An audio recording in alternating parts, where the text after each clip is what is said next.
Това ми е новото яки, за тези вас, които не знаят, които са кьорави. Please open the eyes. Преди известно време бях в Мецинген, аутлет. Това е един огромен аутлет център в Германия. Както повечето от вас знаят, аз живея в Швейцария. Мецинген е на няколко часа път от мен. Там има всяки марки. Има Прада, има Версаче, има Армани, има Долче Габана, има на майка ми кокалите. И какво направих? Най-добрият избор. I shopped till I dropped. Shop, shop, shop, drop, drop, drop.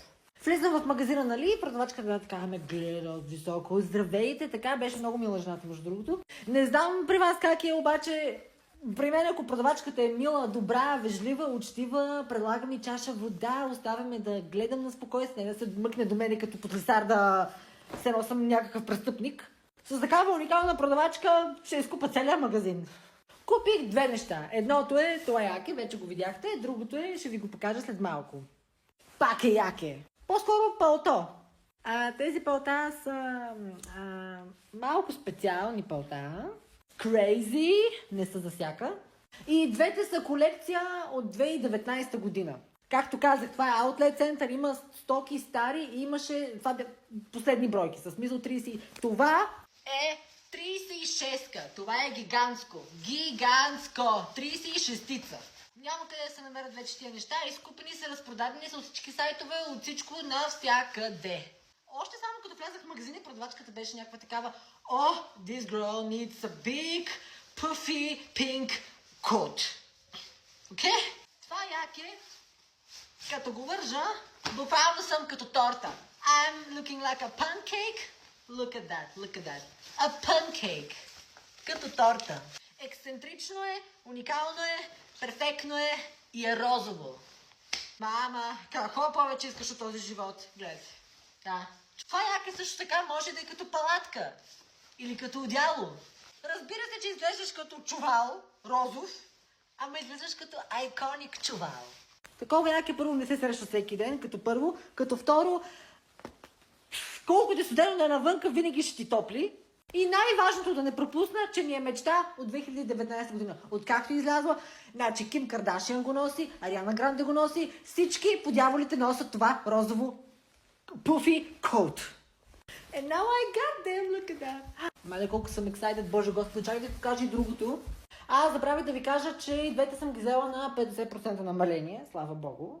Най-вероятно се питате, коя е подяволите марката? Най-прекрасната, уникална и the best. Balenciaga. Добре, преминаваме към другото палто.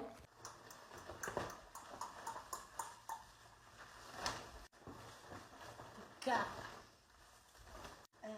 Какво да кажа? Само за улицата съм. Има копчета. Искам да видите, дори на копчета пише... Да. Има колан. Уникален. Има джобове. Съжалявам, че от тук снимам този път, просто там нямаше добър звук. Както казах, ексцентрично е, дълго е, червено е и може би проститутско. И любимия мой материал. Пластик. Не, всъщност това яке е латексово, кожа, латекс, слава богу. Ако не беше разочарование до ента степен. Можеш да го закопчаеш и догоре, можеш да го носиш и отворено и така. Това палто също не беше толкова ефтино.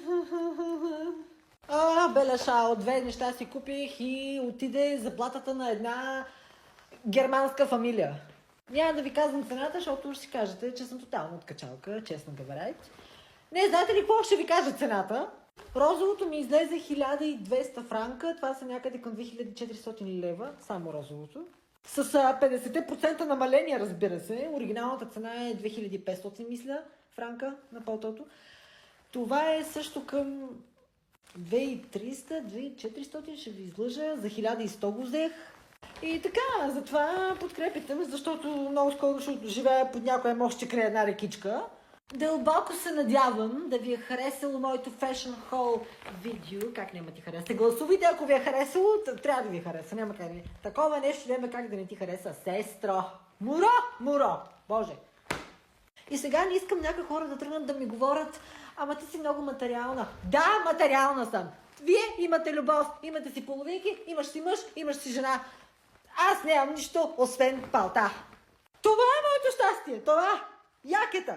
Оставете ме на мира. И ако нямате какво хубаво да кажете, да напишете, по-добре не пишете нищо. Окей? Айде.